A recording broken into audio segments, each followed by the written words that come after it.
Boa noite, queridos e queridas, pessoal do YouTube, pessoal do Instagram, começando mais uma live. Hoje vamos falar sobre a vergonha. É uma alegria ter vocês aqui. Vamos chegando. Entrei um pouquinho atrasado hoje, dia cheio aqui para mim. Um calor em Salvador, viva o verão, viva o carnaval. E aí, como é que estão, o pessoal do YouTube, a galera que assiste depois, que assiste gravado? Boa noite, Lio. Maria Rita também chegando. Quem não me conhece, eu sou Léo Costa, educador, terapeuta, informado sobre o trauma, informado sobre o olhar sistêmico, complexo. E hoje a gente vai falar sobre vergonha. Um tema que dá prosseguimento aí à nossa série de lives, né? A gente já teve 3 lives, cada uma sobre uma emoção diferente. A gente começou falamos sobre raiva, falamos sobre medo e hoje vamos falar sobre vergonha, um sentimento muito pouco falado, que aliás é interessante porque vergonha é exatamente algo, né? É o resultado de algo que a gente prefere não mencionar, não falar, que nos afeta. Então essa energia acaba vindo também para o próprio sentimento. A gente não fala sobre a vergonha, a gente não compreende bem a origem, né? Como é que a vergonha impacta a nossa experiência, os nossos relacionamentos. Seja bem-vinda, Kari. Me dê um retorno aí, gente. Hoje eu estou de microfone novo. Quero saber se o microfone está funcionando, se vocês estão me ouvindo bem. Me dá um retorno aí, quem puder. Oi, Kari. Deixa eu ver quem chegou. Kari, Elildes, Iara, Maria Rita e Lu. Massa. Como a gente sempre faz no iniciozinho, gente, quem puder, manda uma mensagem para os amigos que estão online, para eles lembrarem que hoje tem live, né? Às vezes as pessoas não lembram. Então, de repente, quem estiver online aí pode se juntar a nós, né? Para entender melhor como é que é essa questão da vergonha, como é que a vergonha interfere na nossa vida, como é que ela nos afeta. Vamos colocar palavras nesse sentimento, que é um sentimento tão pouco falado, tão pouco reconhecido, muito confundido com timidez, por exemplo, né? Muita gente sente vergonha, mas não reconhece que é vergonha, acaba dando um nome diferente do que é. E por causa disso também não consegue lidar com a coisa, porque não tem clareza sobre o que está sentindo, sobre a origem do que está sentindo, né? Oi, Tati! Seja bem-vinda, Tati! Certo? Então vamos lá, vamos de vergonha hoje. Já lembrando que a próxima segunda eu não vou fazer live, é pleno carnaval, né?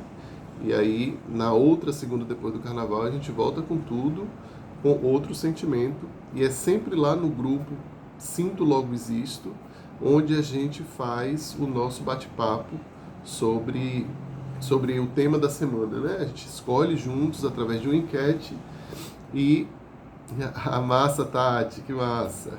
Que bom ter você ao vivo aqui. E aí a gente bota uma enquete lá, pergunta quais são os sentimentos, eu dou uma lista de sentimentos e as pessoas escolhem.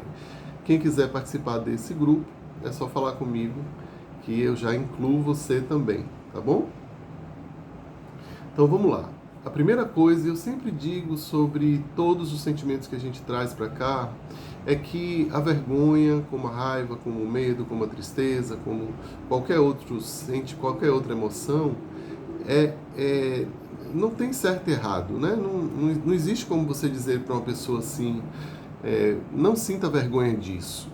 Essa frase, um dia ainda vai ser considerada um grande absurdo, assim, no senso comum, né? Hoje nós aqui muitos de nós já temos a consciência de perceber que nunca se pode dizer que o medo de uma pessoa é um absurdo, a vergonha da pessoa não deveria existir ou está inadequada. Não existe isso quando se trata de sentimentos. Esse é um pensamento, a gente transfere um pensamento sobre outras esferas da vida para um campo da emoção que a gente não tem controle.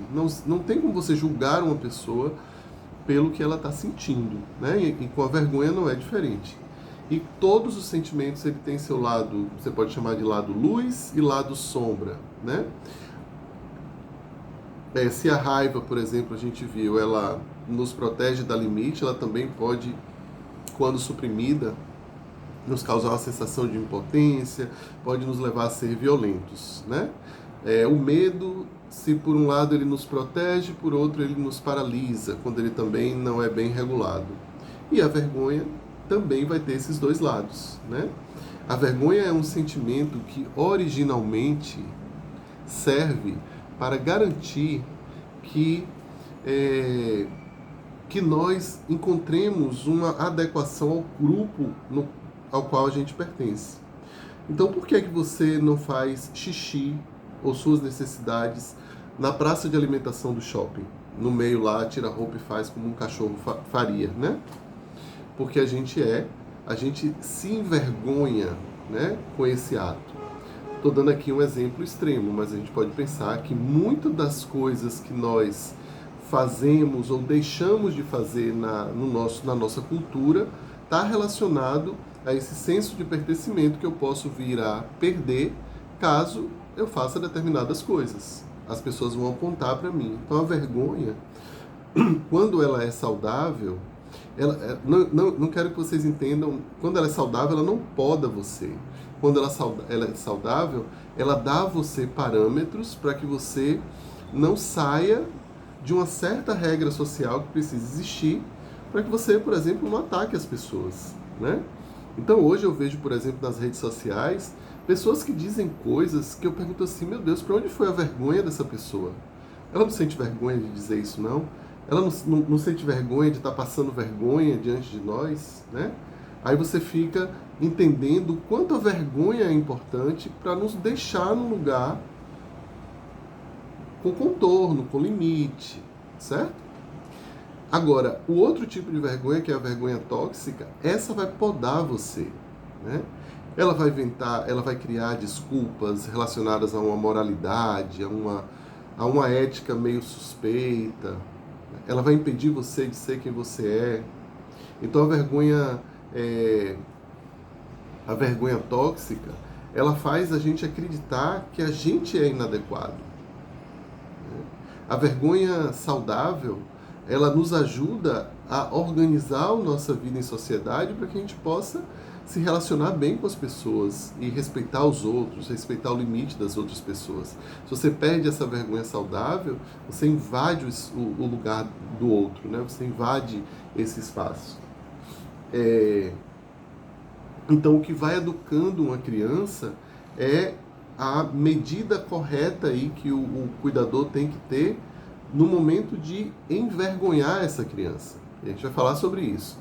Existe um jeito específico de fazer isso que torna, no decorrer da vida dessa criança, a relação dela com a vergonha algo saudável, que vai ajudar ela a dar contorno à sua experiência, né? A não entrar em roubada, a não passar vergonha na rua, né? A respeitar os ambientes onde chega, como uma pessoa saudável deve fazer. Se a gente não souber usar essas estratégias que eu vou ensinar para vocês hoje, a gente vai para o lugar de envergonhar essa criança repetidamente, cronicamente. E isso vai fazer com que ela se afaste da sua própria autenticidade, perca contato com a potência dela. Isso é o que a vergonha tóxica faz, né? Então, as pessoas que estão toxicamente envergonhadas, elas perderam o contato, tiveram que abrir mão da sua própria autenticidade para serem aceitas no grupo. Ou subjetivamente foi isso que ela entendeu que ela tinha que fazer, né? Qual é a gênese disso? A gênese de todos esses nossos comportamentos, da forma como a gente lida com as nossas emoções, a gênese, a origem disso tudo é a nossa infância, né? E a relação que os nossos cuidadores estabeleceram conosco. Você pode também dizer assim, eu gosto muito, eu acho que é poético você dizer, a maneira como nós fomos encontrados né? Ou seja, a maneira como os nossos cuidadores vieram ao nosso encontro quando estávamos, por exemplo, é, lidando com sentimentos difíceis, vai determinar a maneira como eu olho para mim mesmo. Então, por exemplo, vamos lá. Imagina que uma criança, ela sente raiva de um colega na escola, porque o colega pegou o lápis dela, algo assim que para nós adultos é uma bobagem, né? Pelo menos para alguns adultos. Mas para uma criança isso tem uma força, um significado que só essa criança pode de fato vivenciar, e a gente pode vivenciar de fora, reconhecendo e tendo empatia e apoiando. Então, essa criança, vamos supor que quando esse coleguinha pegou o lápis dela, ela foi em cima e esmurrou o coleguinha, certo? Na idade dessa criança, ela ainda não consegue, ao ter contato com a raiva, regular essa raiva.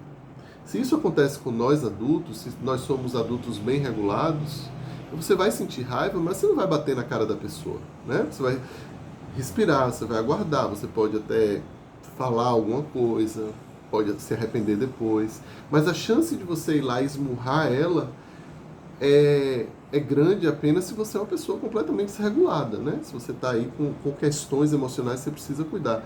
Mas normalmente um adulto maduro emocionalmente ele consegue lidar com isso.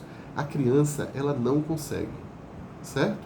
A criança não tem a capacidade de controlar o impulso, de refletir sobre a raiva dela, né? Ela vai atacar o colega. Se esse for o impulso que chegar para ela, ela vai atacar, né?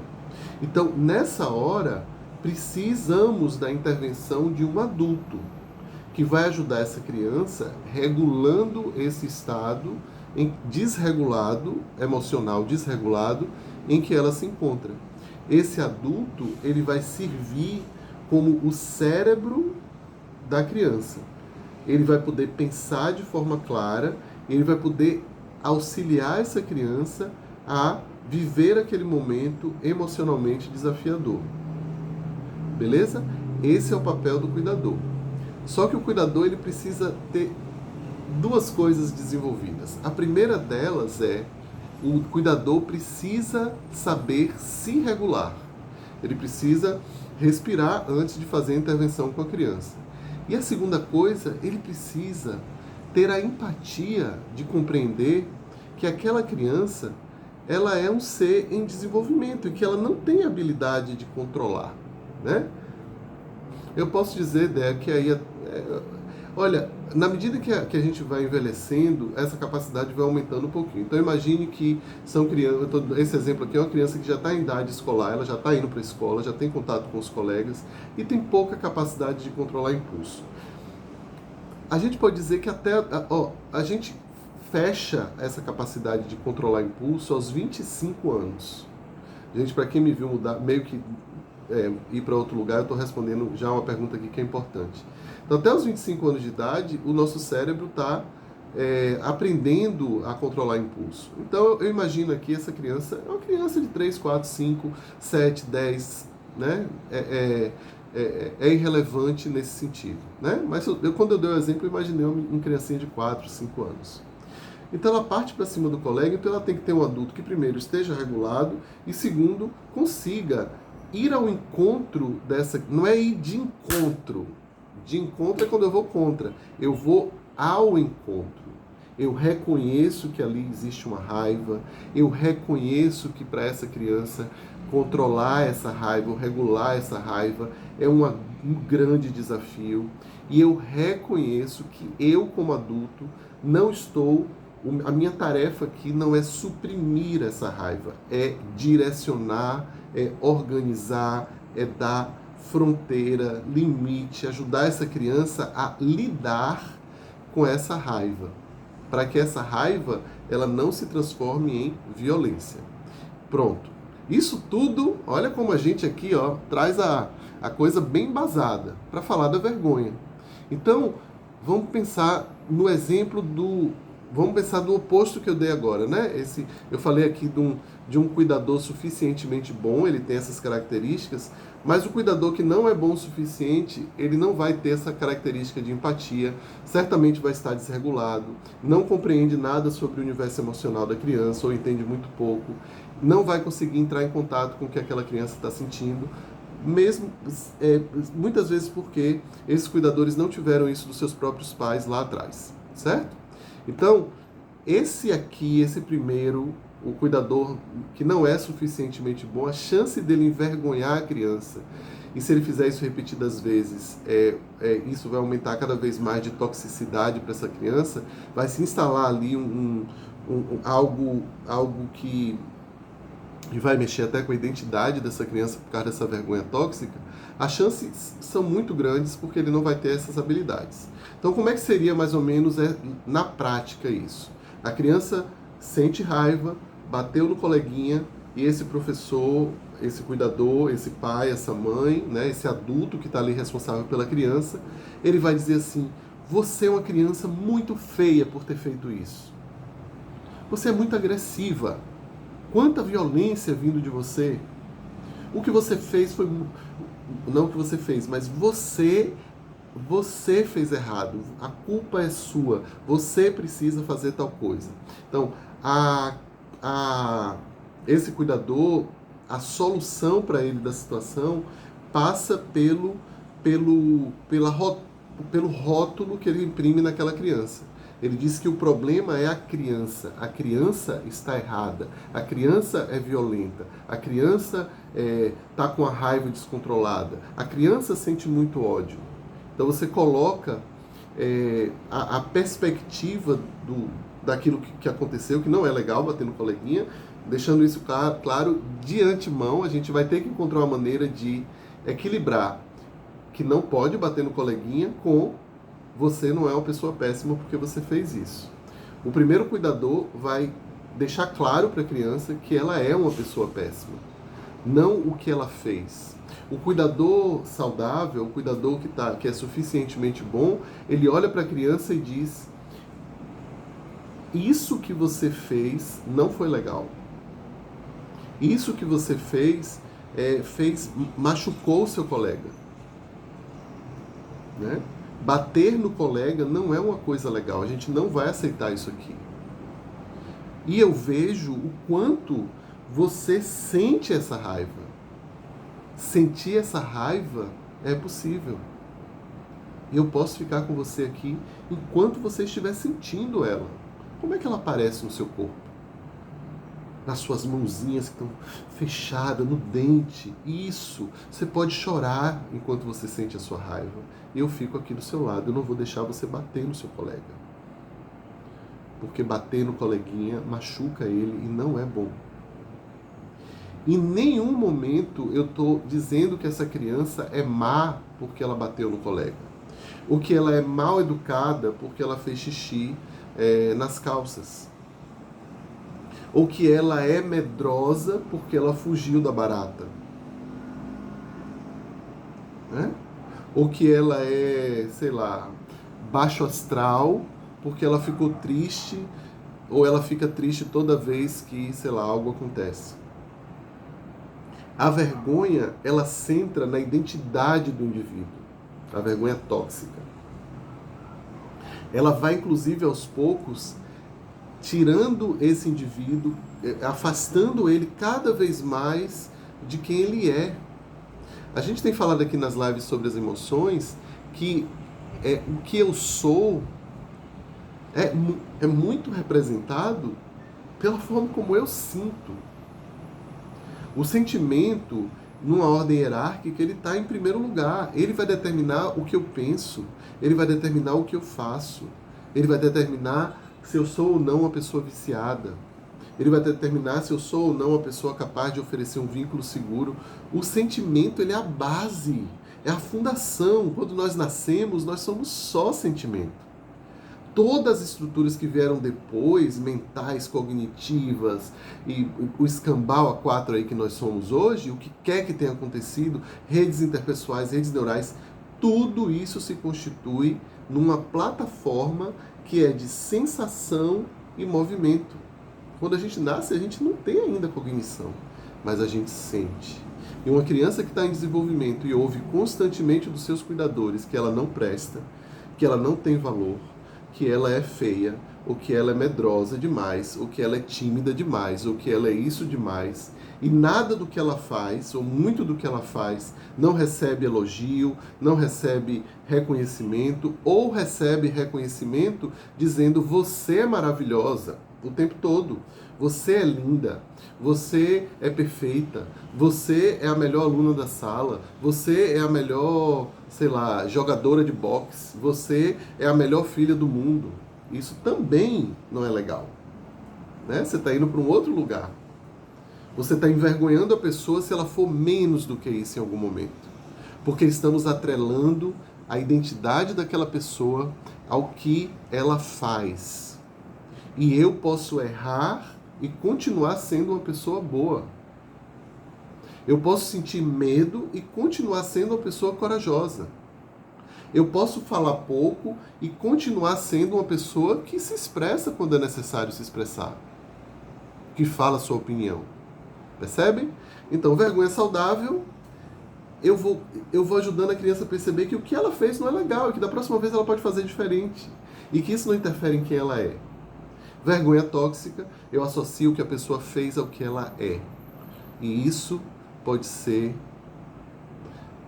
o início de uma vida, né, para uma pessoa, início de vida assim, vai gerar um adulto que no futuro vai ficar preso dentro de uma redoma porque ele é muito envergonhado de si. Percebe? Tá fazendo sentido para vocês, gente? Alguém aí já tinha pensado sobre a vergonha sob esse ponto de vista, né? Então talvez você não seja uma pessoa tímida, talvez você seja uma pessoa que tem vergonha, que foi envergonhada cronicamente. Você associou, por exemplo, às vezes, esses exemplos que eu estou dando aqui são bem assim diretos, diretivos, né? Mas nem sempre a vergonha ela é colocada de uma maneira muito clara, explícita assim, né? Não gosto de você, é feio ser um menino gay. Pode ser que ninguém nunca tenha dito isso para você e você sentiu isso o tempo todo no olhar das pessoas. E você teve que esconder quem você era. Quem vos fala? Nunca ninguém disse pra mim, é feio ser gay. Nunca. Na minha família, nunca. Mas havia pessoas ao meu redor, na escola, entre parentes também, que olhavam pra mim de um jeito que eu me sentia envergonhado de ser quem eu era. E isso fez um efeito muito grande na minha vida durante muito tempo. Porque quando você não pode ser quem você é essencialmente, você acaba perdendo conexão com a sua verdade. E quando você perde conexão com a sua verdade, você faz más escolhas. Certo? Eu sou muito grato de ter um grupo que sempre me apoiou, que eu não fui por maus caminhos, né? Vivi as minhas dificuldades, mas segui sempre um caminho bom. Fui professor desde muito cedo, isso me ajudou muito. Eu tinha um ambiente de trabalho em que eu tinha orgulho de ser quem eu era, né? Isso tudo me ajudou muito, muito, muito. Tive amigos no caminho que me olharam pelo que eu era e despertaram em mim a minha força, sabe?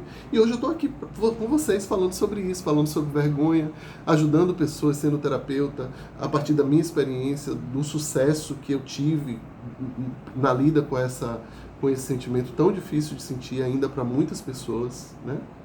Então você não poder ser quem você é uma faca, gente, no nosso peito. Pode matar uma pessoa, pode levar uma pessoa ao suicídio, pode levar uma pessoa a morrer diariamente quando ela escolhe um trabalho que ela não quer, porque ela teria vergonha de escolher outra coisa. Porque ela cresceu em uma família em que você só faz ser bem visto, por exemplo, se você for médico. E se você não conseguir ser médico, você vai ser ostracizado. Ou você vai se sentir assim. Entende? Pode ser que isso não corra na família, pode ser que sua mãe diga, você vai ser o que você quiser. Mas se ela não sentir isso no coração, a gente sente essas verdades. Né? Então, fiquem atentos e atentas a isso e se perguntem, os passos que eu estou dando na vida, estariam eles sendo de alguma forma impedidos porque eu não aprendi a reconhecer em mim a minha verdade? A gente confunde isso às vezes com falta de coragem, a gente confunde com medo. Mas, por exemplo, medo e vergonha andam juntos. Eu tenho medo de ser quem eu sou porque eu tenho medo de perder o meu lugar no mundo se eu for homossexual. Então, o medo está aí. Mas abaixo do medo tem outro sentimento. A gente vai cavando, vai dizer assim, ah não, é vergonha. É a vergonha, é uma vergonha que tira você do contato com a sua força, com a sua essência. Isso é muito sério. Isso é muito sério. Muitas pessoas, elas vão para o lugar do perfeccionismo, né? Quando elas têm muita vergonha, elas se protegem nunca errando ou nunca se permitindo errar. E errar para essas pessoas, podem observar, quando a pessoa é muito perfeccionista, ela erra, ela na realidade, ela sente que ela falhou como ser humano. Ela não consegue dizer assim, não deu certo, vamos revisar aqui o que foi que a gente fez para fazer melhor da próxima vez? Não, a pessoa profundamente envergonhada, ela vai dizer, eu não sou boa o suficiente, as pessoas estão rindo de mim, as pessoas vão deixar de gostar de mim e por aí vai. Isso, gente, obrigado pelos comentários, estou lendo tudo, viu?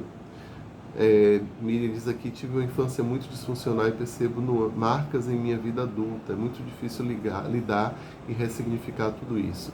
Sim, Miriam, sim, querida. Não é fácil mesmo, não. É uma tarefa árdua. Não vou dizer a você que é fácil, mas eu sou exemplo. Eu gosto de dizer assim, a gente fala tanta teoria aqui, né? De vez em quando eu falo sobre mim mesmo, porque eu quero humanizar essa questão, mostrar para vocês, primeiro humanizar e dizer que todo mundo vai encontrar suas dificuldades, e humanizar no sentido de dizer que se eu conseguir ressignificar muita coisa, né, você também consegue, né? Todo mundo que verdadeiramente buscar essa renovação, essa nova consciência, tem espaço, tem possibilidade. Hoje a ciência evoluiu muito para nos ajudar. Muito mesmo. Então, acreditem, mas não desistam.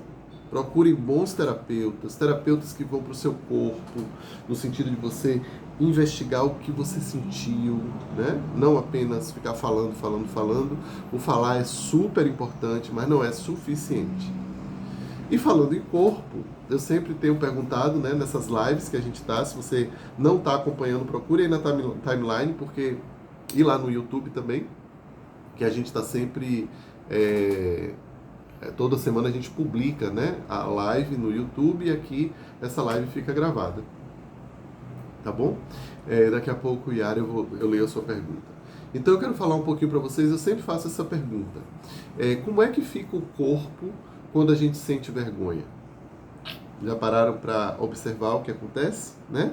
A gente tem a clássica imagem da ema, do avestruz, enfiando a cabeça num buraco. Né? Muita gente, quando sente vergonha, diz, meu Deus, eu queria enfiar minha cabeça num buraco aqui.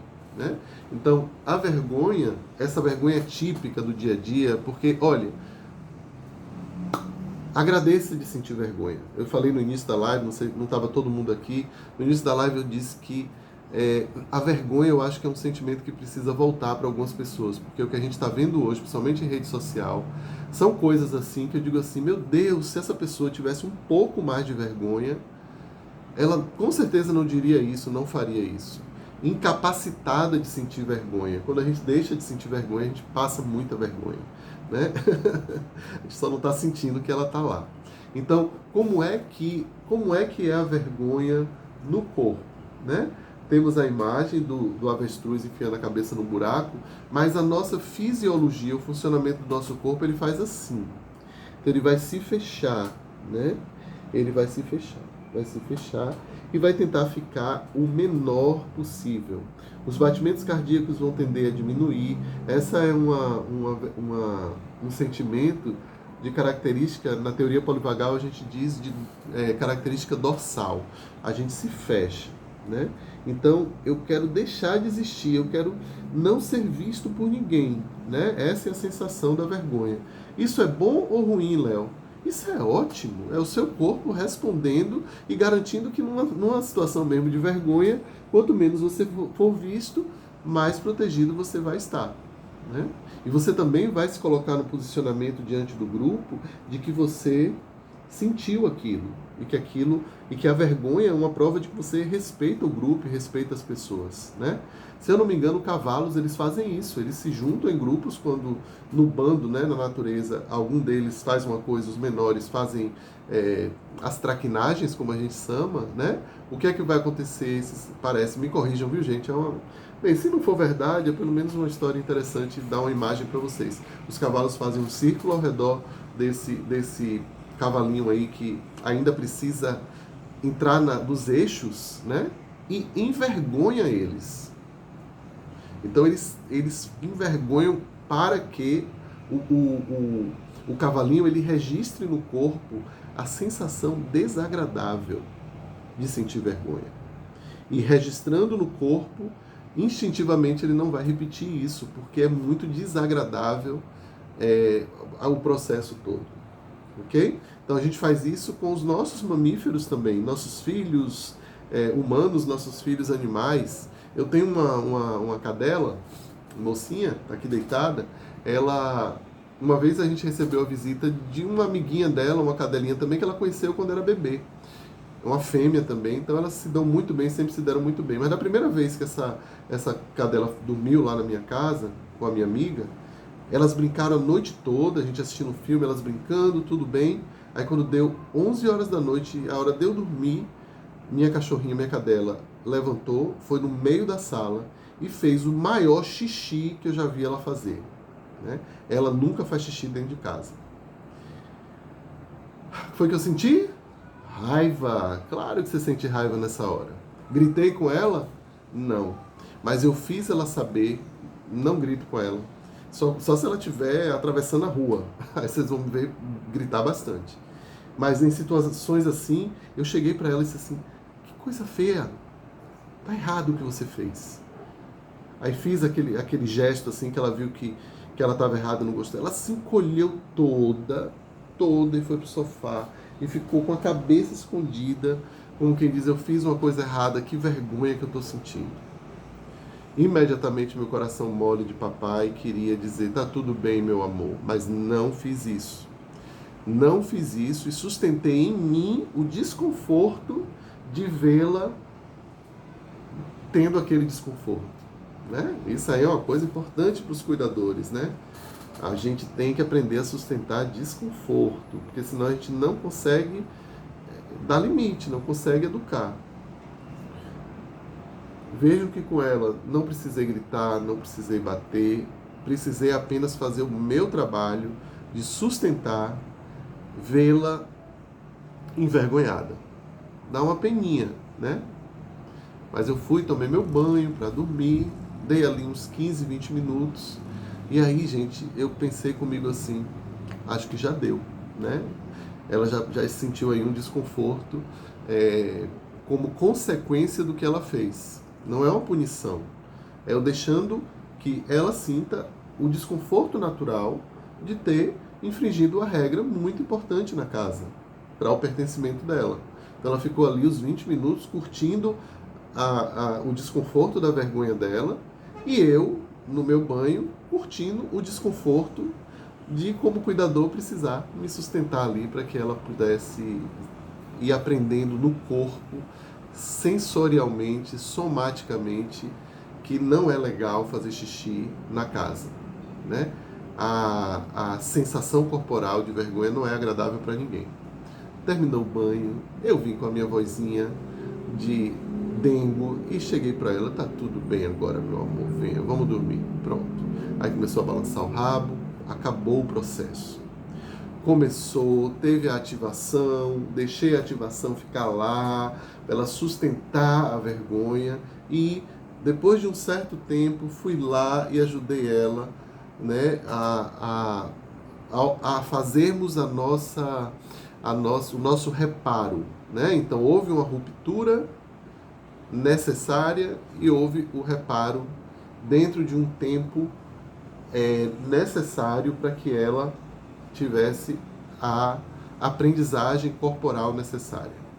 Então, quando eu vou utilizar desse tipo de limite, seja com um cachorro, seja com qualquer outro mamífero, com um filho, por exemplo, eu vou ter que saber, né? Com a minha cachorra eu sei o tempo, né? Você com seu filho, com sua filha, com seu cão, você vai ter que saber o tempo que você precisa dar, o quanto é suficiente, prestando atenção ao seu desconforto e o do outro, para que você possa fazer o reparo. Rompe e repara.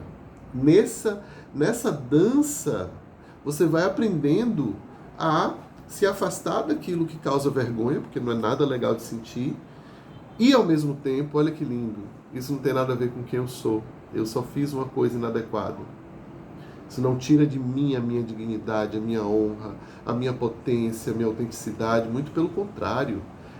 Se eu tenho um cuidador que é suficientemente bom, como a gente tem explicado, eu vou aprender, eu vou cada vez mais confiar no que eu estou sentindo. Eu não vou precisar que as pessoas digam que eu não devo fazer alguma coisa. Eu vou despertar, é quase, gente, um sexto sentido que vai dizer assim: olha, isso aí vai me envergonhar. Não quero passar por isso de novo, não. Sei muito bem como é esse sentimento. Certo? Uma vez eu estava dentro de um curso de educação sistêmica e eu fui muito maltratado por uma professora. Hoje eu rio, mas foi muito difícil. Eu não era a pessoa que eu sou hoje. Eu acho que eu teria reagido ao que aconteceu. Mas eu fiz uma pergunta para uma professora e ela me tratou de forma bem grosseira mesmo. Eu me lembro que imediatamente o meu corpo fez isso. Eu não conseguia, gente, levantar o olhar para ver as pessoas ao redor. Eu queria desaparecer. Eu nunca vou esquecer dessa sensação horrível, né? Eu fiz uma pergunta para ela tinha explicado uma atividade que a gente ia fazer em grupos e eu não entendi. Aí eu levantei o dedo e perguntei se ela podia explicar de novo.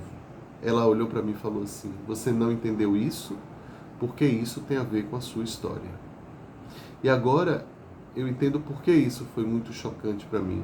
Ela podia ter até razão no que ela estava dizendo. E comentários como esse, quando eles são bem feitos, no momento certo, com acolhimento, na hora certa, né? Com os parâmetros que a gente tem que sempre cuidar na relação com o outro, eles são muito bem-vindos. Mas para mim ali foi tão chocante eu receber aquele murro, né? Eu digo assim, foi um murro na cara, que eu fiquei muito envergonhado. Então essa historinha, ela me ajuda a lembrar muito. Depois era um curso que também tinha constelação, e eu fiz o papel de uma pessoa que supostamente tinha assassinado uma criança. Uma constelação bem assim, densa, bem pesada mesmo. E eu fui o assassino. E o assassino, foi interessante isso. Foi assim, no mesmo curso, 2 dias depois, quando eu entrei no papel do assassino, quem é de constelação aí talvez vai entender melhor o que eu estou dizendo, se não, quem sabe um dia a gente conversa mais sobre isso aqui. Mas você entra no papel, você sente o que aquela pessoa, né, você entra num campo de ressonância. E eu me lembro que esse assassino, ele estava profundamente envergonhado. Então foi a mesma sensação de não conseguir olhar para cima. E talvez eu só tenha podido entrar nessa sintonia com essa sensação porque no dia anterior eu tinha de fato sentido ela. Então eu fui envergonhado de forma inadequada, né? Foi tão forte a coisa, isso não tem muito tempo, viu, gente? Eu já era um homão formado, já tinha anos de terapia, mas eu não consegui reagir.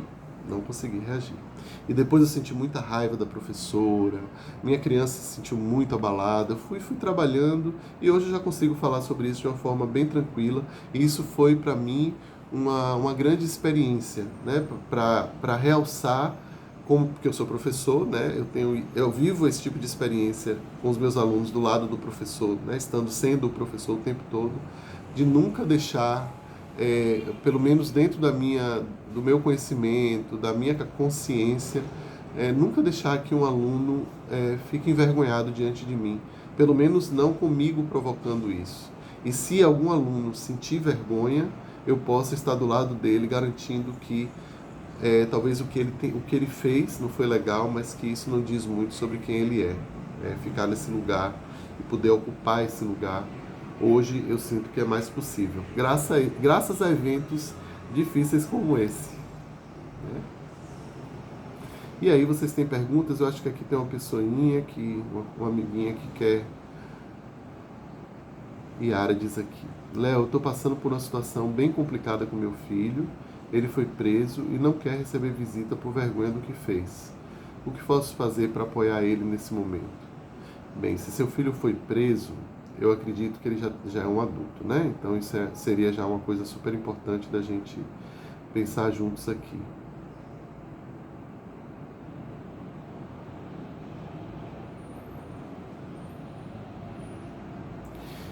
Bem, qualquer coisa, eu só fico pensando numa conversa que você pode ter com ele, né? Mas se ele não quer receber visita, em primeiro lugar, não tem nem como você ter essa conversa com ele. Não sei, vou ficar te devendo uma resposta. Busque ajuda, Yara, busque ajuda, tá? Me veio uma coisa assim, que eu posso estar errado, e também aqui não é o lugar assim mais adequado para a gente buscar juntos soluções, mas eu posso fazer um comentário geral aqui, que os filhos, eles tendem a ir muito junto com o que os pais estão sentindo, né? Então, se você talvez trabalhar em você o seu sentimento em relação à prisão dele, isso pode ajudar você a entender um pouco melhor o que é que acontece no campo dele. Quem sabe isso abre uma possibilidade dele permitir a visita, tá bom? Desculpe não poder te ajudar muito, mas busque ajuda para você ter clareza com relação ao que... Porque a única pessoa que a gente pode transformar de fato somos nós, né? Então, se você está perdido no que fazer, busque ajuda para você, né? Acreditando que ao ganhar mais perspectiva, ganhar mais consciência sobre o que você sente, já que vocês estão conectados, isso vai afetá-lo de alguma maneira, né? André diz aqui: eu ficava toda vermelha, as orelhas pulavam quase fora do meu rosto. Isso, eu também ficava muito vermelho, eu ainda fico, viu? Meu rosto começa a pegar fogo, mão suando, a voz não sai, perfeito. Nossa, você está falando aí, gente, é verdade, eu tinha esquecido desses efeitos, né? Em mim também, orelha muito vermelha, rosto muito vermelho, calor nas extremidades, né? Vai ter também um tipo de vergonha que vai fazer você sentir frio, né? Muito bom. Tati diz aqui: talvez Yara possa escrever uma carta para o filho que está preso. Olha, Tati, gostei aí, ó. Olha aí, ó. Acho que vocês escreveram ao mesmo tempo. Boa, eu só pensei no contato, frente a frente, né? Uma carta é uma boa ideia. Pronto, ótimo, ótimo, exatamente. Olha o Felipe falando aqui também, gente. Olha aí, tá vendo aí que massa? Olha, eu amo isso, porque aqui a gente está formando uma rede, né, gente? Um ajudando o outro, que maravilha. Pronto, isso. Uma carta é uma forma de você conseguir se comunicar com ele, talvez até ele consiga baixar a guarda e permitir que você o visite. Quando os membros da família mudam, o sistema muda também, é o que sinto. Sim, Felipe, é o que eu estava dizendo, né? Pode mesmo. Lio diz aqui: pode falar sobre vergonha por vestimenta, roupas consideradas inadequadas em determinados ambientes. Existem pessoas que não vão aos lugares por não terem roupa para ir. Porque essa pessoa colocou na aparência dela o valor dela, né? Então, é uma pessoa que está mais segura de si, sabe que ela não é a roupa que ela veste, ela não é a bobagem que ela falou, ela não é sei lá, a mancada que ela deu num evento social, que quer que seja. Ela não é isso, mas ela fez algo vergonhoso, mas ela não deve se envergonhar de quem ela é. Você vai para qualquer lugar, né? Você vai escolher a sua roupa e vai dizer... E vai, como a gente diz, sustentar a roupa que você escolheu, né? Isso tem muito mais a ver com autoestima. Essa live fica gravada assim, Luca, fica assim. Ela já vai ficar gravada aqui agora, tá? Eu termino e já mando ela para vocês. E depois vai ficar gravada também no YouTube, tá? Amanhã já tá lá no YouTube para quem acessar. Isso, Yara, bom mesmo, né? Obrigado, Felipe. Vai ficar gravado assim, viu? Gente, um beijo para vocês. Vou terminar um pouquinho mais cedo hoje, que eu estou viajando à noite. Vou fazer uma palestra amanhã em uma escola. Vamos falar sobre autocuidado, vamos falar sobre educação, sobre trauma, sobre vergonha, sobre sentimentos. Estou super feliz, adoro quando as escolas me dão essa oportunidade de levar esse conhecimento, né? Faz toda a diferença para a educação. E aproveito para dizer aqui a todo mundo que, né, quem tiver interesse em uma palestra de Léo Costa no seu espaço, é só falar. E podendo a gente vai, tá bom? Um beijo para vocês. Miriam, eu vou para Curitiba quando me chamarem. Eu tenho uma galera em Curitiba, viu? Tenho um monte de amigos e clientes e pessoas muito queridas. Já dei curso em Curitiba, inclusive. Vamos lá, vamos conversar. Vamos ver quando é possível. Tá bom? Eu sempre vou convidado. Obrigado, Tati. Obrigado. Que bom que vocês gostaram, meus amores. Valeu, obrigado, Yara. Sucesso pra você. Beijão, Kari. Obrigado, Tati. Vou fazer uma boa viagem. Vou correr agora para arrumar tudo. E daqui a pouco estou embarcando. Um beijo para vocês. Um beijo para quem acabou de chegar. Deixa eu dar uma boa noite para todo mundo aqui, como eu sempre faço. Kari, Tia Amália, que bom que você está aí. Léa, Andréa, Tati, Nancy, Tarsila. Suzana, acho que sua acabou de entrar, mas vai assistir gravada. Suzana, Luciane, Elildes, Ana Karine, Iara, Jessielen, Maria Rita, Miriam e Lu. Obrigado pela audiência de vocês. Lembre que na próxima segunda é carnaval, mas na segunda depois do carnaval estamos juntos, tá bom? Um beijo, gente. Valeu, brigadão.